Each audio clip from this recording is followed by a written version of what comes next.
मान्यवर आज ते काही अडचणींमुळे स्टेजवर उभे राहू शकत नाहीत, पण त्या सगळ्यांनी मला बोलवून सांगितलेलं आहे, विठ्ठल या शहरातली घराणेशाही गाडायची आहे, या शहरातली भांडवलशाही गाडायची आहे, या शहरातल्या शिक्षणाच्या संस्थांच्या माध्यमातून किंवा वेगवेगळ्या माध्यमात सहकारी संस्थांच्या माध्यमातून या शहरामध्ये जे साम्राज्य तयार केलेलं आहे, चुकीच्या पद्धतीने लोकांना वेठीला धरायचं काम केलेलं आहे, हे सगळं गाडायचं आहे.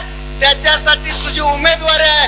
आम्ही वेगवेगळ्या पक्षाच्या आणि इतर बंधनामध्ये असल्यामुळं प्रत्यक्ष स्टेजवर उपस्थित राहू शकत नाही, पण आमचे आशीर्वाद तुझ्या पाठीशी आहेत, आमची साथ तुझ्या पाठीशी आहे.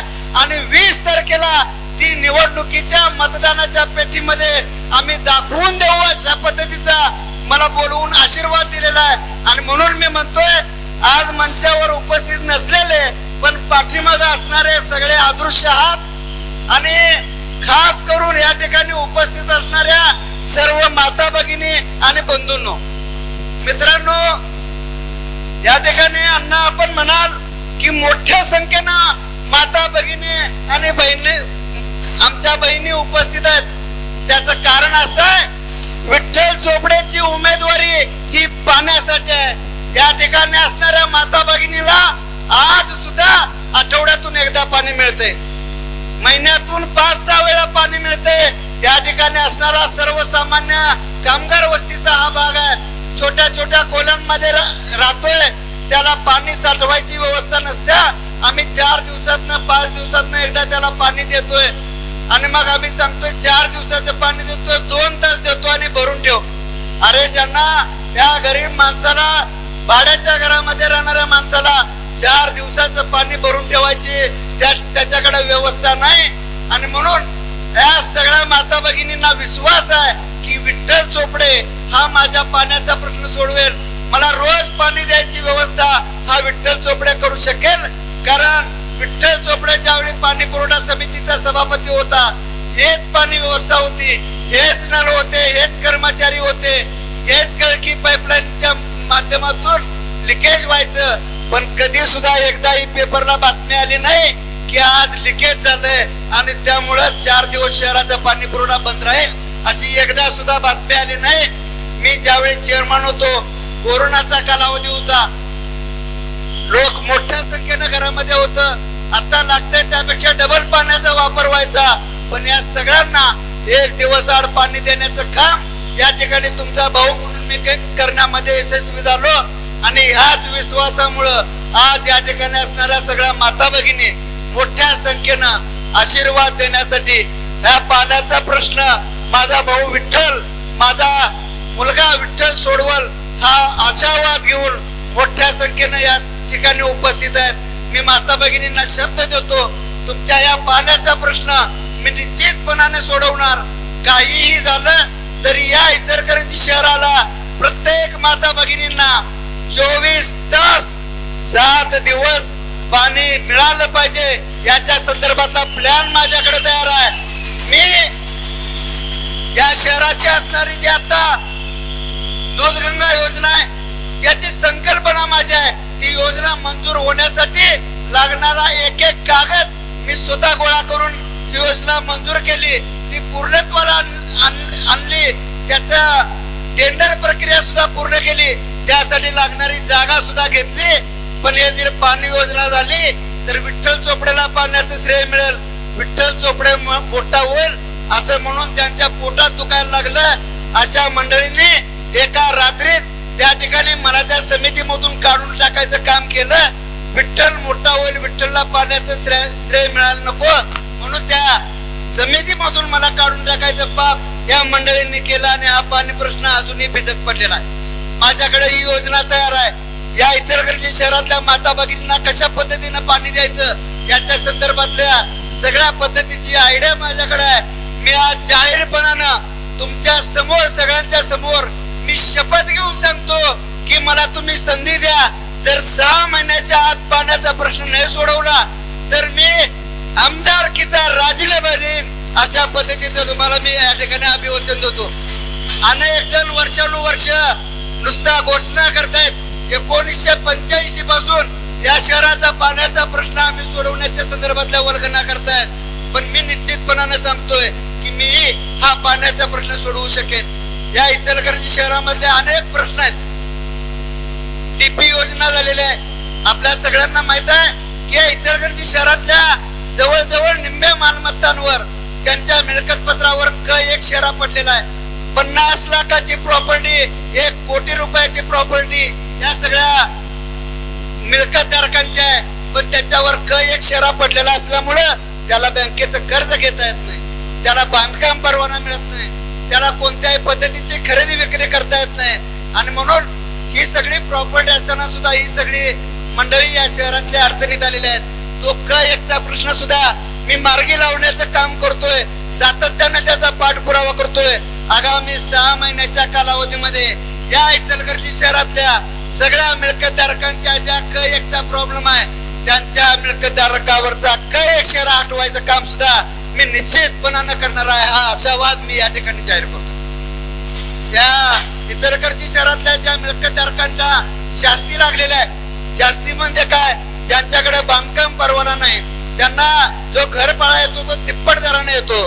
म्हणजे एखाद्या घराला जर 4000 रुपये त्या ठिकाणी संयुक्त कर म्हणजे घरपाळा लागत असेल आणि त्याच्याकडे बांधकाम परवाना नसेल तर त्याला 8,000 रुपयाचा दंड त्या ठिकाणी लागतो. अशा पद्धतीची 48 कोटी रुपयाची थकबाकी या इचलकरंजी शहरातल्या या सगळ्या मिळकतधारकांच्या डोक्यावर आहे.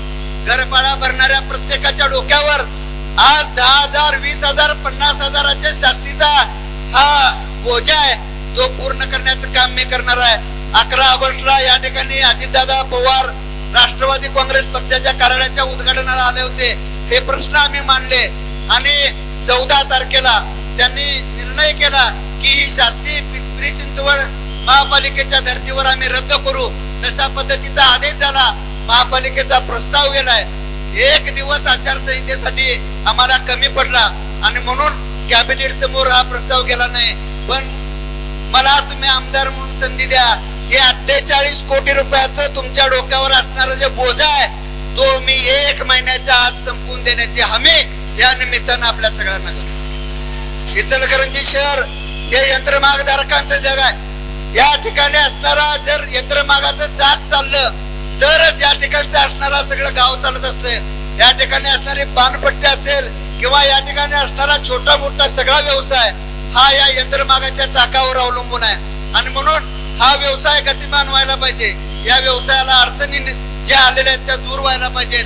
यासाठी सुद्धा सातत्याने त्या ठिकाणी आम्ही चांगल्या पद्धतीची भूमिका घेतलेली आहे. तुम्हाला सगळ्यांना माहित असेल की 1.25 लाखाच्या आसपास साधा यंत्रमाग या इचलकरंजी शहरामध्ये होता. दातारांनी 1904 साली या शहरात पहिला यंत्रमाग आणला. या ठिकाणी विकेंद्रित पद्धतीने हा यंत्रमाग चालू आहे. नवरा त्या ठिकाणी पाळी करतोय, त्याची असणारी मंडळी त्या ठिकाणी कांडे भरायचं काम करते, मुलगा घड्या घालायचं काम करतोय आणि अशा पद्धतीनं कुटुंब हे त्या सगळ्या यंत्रमागाच्या माध्यमातून चालतंय. हा धंदा सुद्धा अडचणीत आलाय.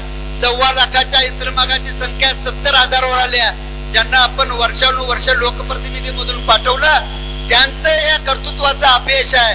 यांना सुद्धा त्या ठिकाणी सोयी सवलती उपलब्ध करून देण्यासाठी आपण जो 1 रुपयाचा साधा मागाचा लाईट बिल कमी करण्याचा आणि 75 पैशाचा ऑटोलूमचं लाईट बिल कमी करण्याचा निर्णय सुद्धा अजित दादांच्या माध्यमातून आपण कमी करून घेतलेला आहे. त्या ठिकाणी जाहिरात करायला आम्ही कमी पडलो असेल पण या सगळ्या यंत्रमागधारकांना माहित आहे की हा प्रश्न या ठिकाणी विठ्ठल चोपडेच्या मागणीनुसार अजितदादा पवार यांनी मार्गी लावलेला.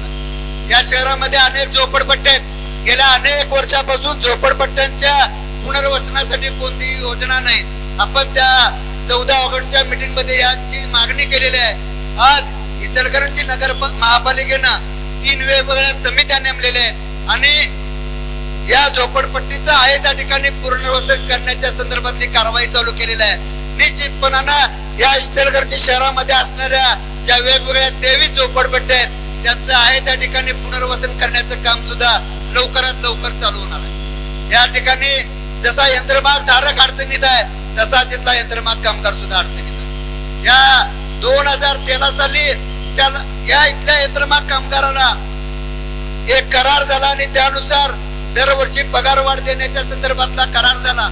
दुर्दैवानं तिथला यंत्रमागधारकच एवढा अडचणीत आलाय की तो कामगाराला ही वाढ देऊ शकत नाही.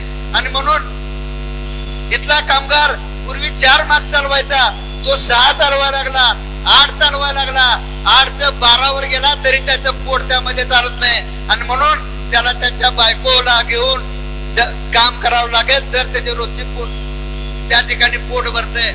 अशा पद्धतीची विदारक अवस्था आहे.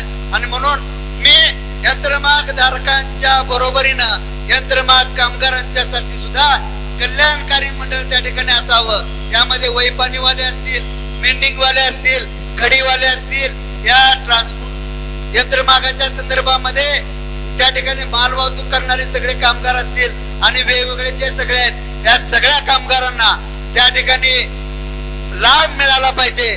ज्या पद्धतीने बांधकाम कामगारांना लाभ मिळतो त्या पद्धतीने यंत्रमाग धंद्याशी संबंधित सगळ्या कामगारांना लाभ मिळाला पाहिजे.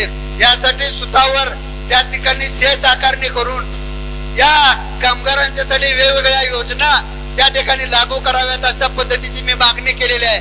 त्याच्या संदर्भात सुद्धा मंत्रिमंडळासमोर हा प्रस्ताव येण्यासाठी कामकाज त्या ठिकाणी चालू आहे.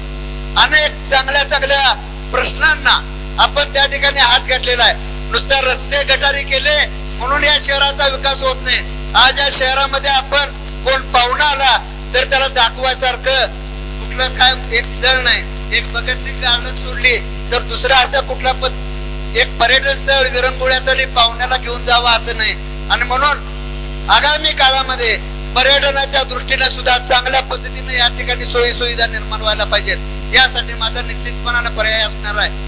आपण पाहताय की नुकतंच पालकमंत्री हसन मुश्रीफ साहेबांच्या माध्यमातून शहापूर खनीवर पर्यटन स्थळाच्या धर्तीवर विकास व्हावा यासाठी 5 कोटी रुपयाचा निधी नगरोत्थान दलितोत्तर योजनेतून अतिरिक्त निधी त्या ठिकाणी आणलाय. त्याचं टेंडर निघालंय. निश्चितपणाने लवकरच त्या ठिकाणी असणारी शहापूरची खाण ही सुशोभित होईल. त्या ठिकाणी कारंजे बनतील, घाट बनतील, दुकानगाळे होतील आणि एक चांगल्या पद्धतीचे गार्डन तयार होईल. आपल्याला विरंगुळ्यासाठी त्या ठिकाणी जाता येईल अशा पद्धतीची सोय आपण त्या ठिकाणी केलेली आहे. आमदार नसताना ही सगळी कामं आपण करू शकलो. नगरसेवक म्हणून त्या ठिकाणी 20 वर्ष आपण मला काम करताना पाहताय. त्या ठिकाणी 100 रुपयामध्ये पाणी कनेक्शन देण्याच्या संदर्भातली योजना असेल, मुलींच्या नावावर 10,000 रुपये त्या ठिकाणी ठेवण्याच्या संदर्भातली योजना असेल, शिक्षण मंडळाचा सदस्य म्हणून काम करत असताना पांढरा शर्ट आणि खाकी चड्डीच्या गणवेशाऐवजी रंगीत गणवेश देण्याच्या संदर्भातली भूमिका असेल, किंवा लहानपणापासून मुला मुलीमध्ये भेद नको म्हणून या मुला मुलींची एकत्र शाळा करण्याच्या संदर्भातली भूमिका असेल, मी सातत्यानं या भूमिका मांडल्या. आज इचलकरंजी शहरामध्ये आपण विद्यानिकेतन बघतोय. विद्यानिकेतनच्या माध्यमातून ऍडमिशन साठी त्या ठिकाणी रांगा लागतायत अशा पद्धतीची परिस्थिती आहे. ते सुद्धा या ठिकाणी शिक्षण मंडळामध्ये काम करत असताना मी आणि आदरणीय संजय देशपांडे सर यांनी ही संकल्पना मांडली आणि त्याचा पाठपुरावा केला. अतिशय चांगल्या अशा पद्धतीचं स्वरूप आपण या ठिकाणी पाहतो. ज्या ठिकाणी काम करायची संधी मिळालेली आहे त्या ठिकाणी निश्चितपणाने त्याचं सोनं करण्याचं काम आम्ही केलेलं आहे. आमदारकीच्या माध्यमातून सुद्धा या शहराच्या अनेक प्रश्न मार्गी लावण्यासाठी, या शहरातल्या विकासाला एक वेगळ्या अशा पद्धतीची दिशा देण्यासाठी मी या ठिकाणी आपल्या सर्वांच्या आग्रहाखातर या निवडणुकीला सामोरं जातोय. अनेक वक्त्यांनी या ठिकाणी उल्लेख केला.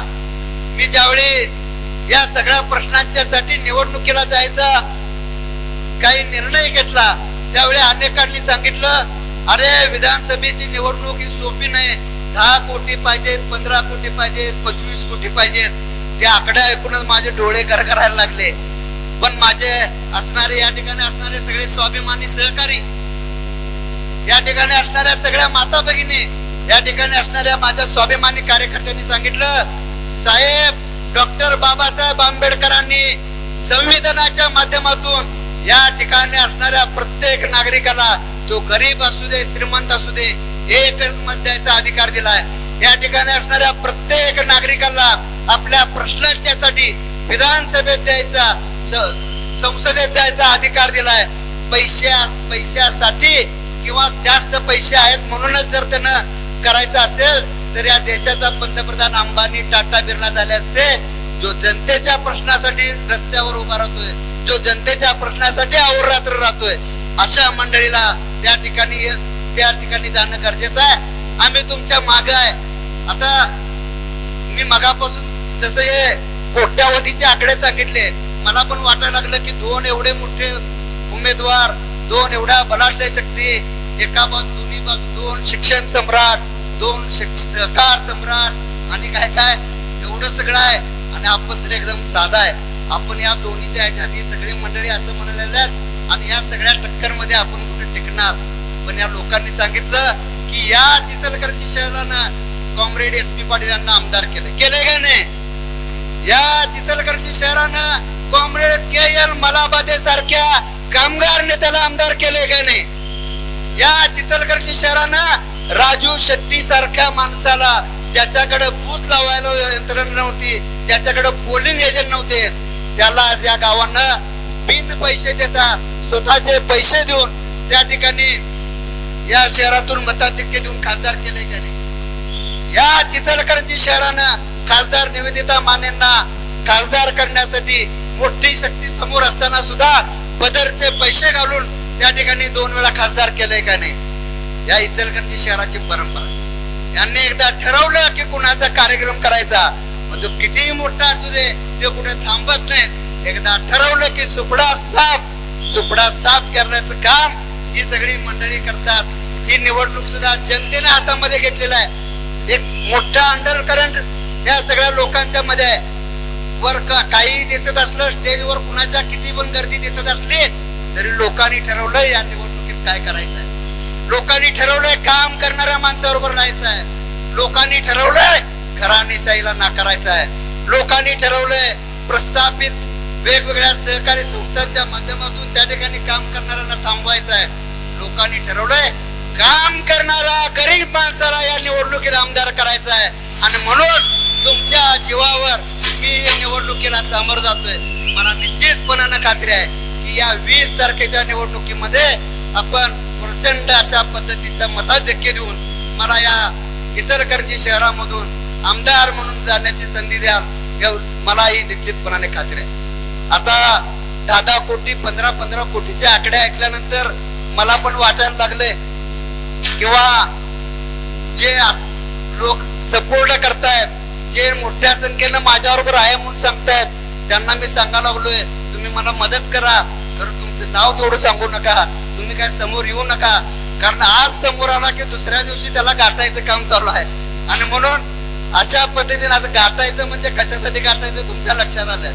जर अशा पद्धतीनं गाठून त्याचा कार्यक्रम व्हायला नको म्हणून त्यांना सांगितलं की छत्रपती शिवाजी महाराजांनी हे स्वराज्य निर्माण करताना त्यांनी ठरवलं की या राज्यातल्या सगळ्या जनतेच्या रयतेच्या भल्यासाठी आपण सुराज्य निर्माण करायचं. मुठभर मावळे त्याच्या सोबतीला होते.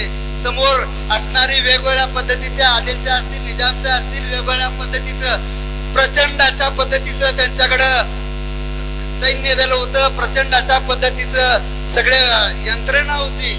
पण या मुठभर मावळ्यांना सोबत घेऊन छत्रपती शिवरायांनी हर हर महादेवची गर्जना दिली आणि या मावळ्यांनी पदरचं त्या ठिकाणी कुठलीही अपेक्षा न ठेवता माझा राजा मोठा झाला पाहिजे, माझं स्वराज्य निर्माण झालं पाहिजे म्हणून पदरची भाकरी खाऊन गनिमी काव्यानं या राज्यामध्ये या राजाला त्या ठिकाणी यशस्वी केलं.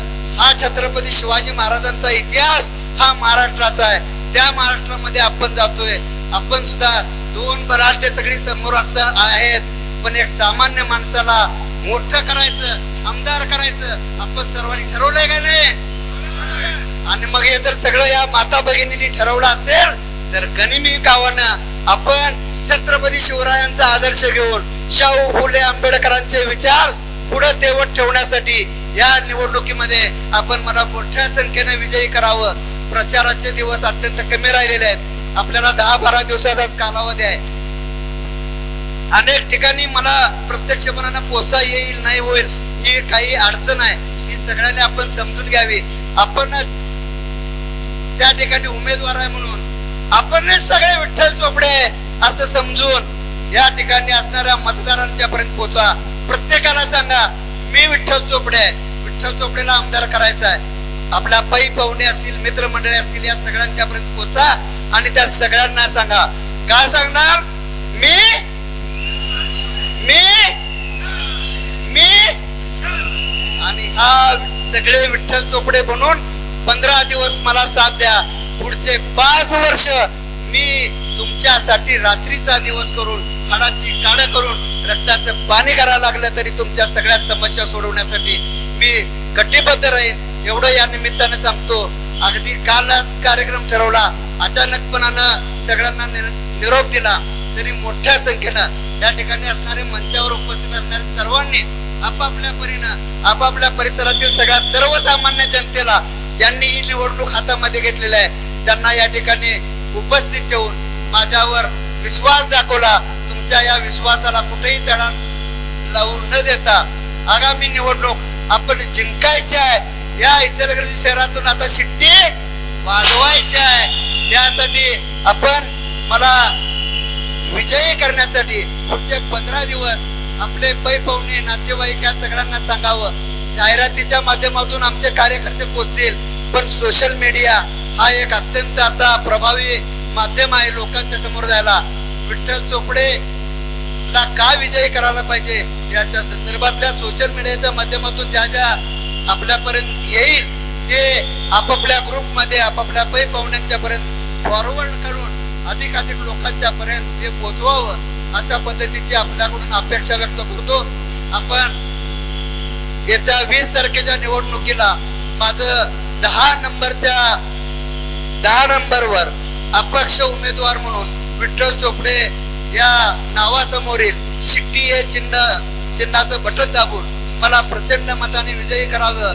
जनतेच्या उमेदवार म्हणून आपण मला संधी द्यावी, एवढे आपल्याकडून अपेक्षा व्यक्त करतो आणि थांबतो. जय हिंद, जय महाराष्ट्र.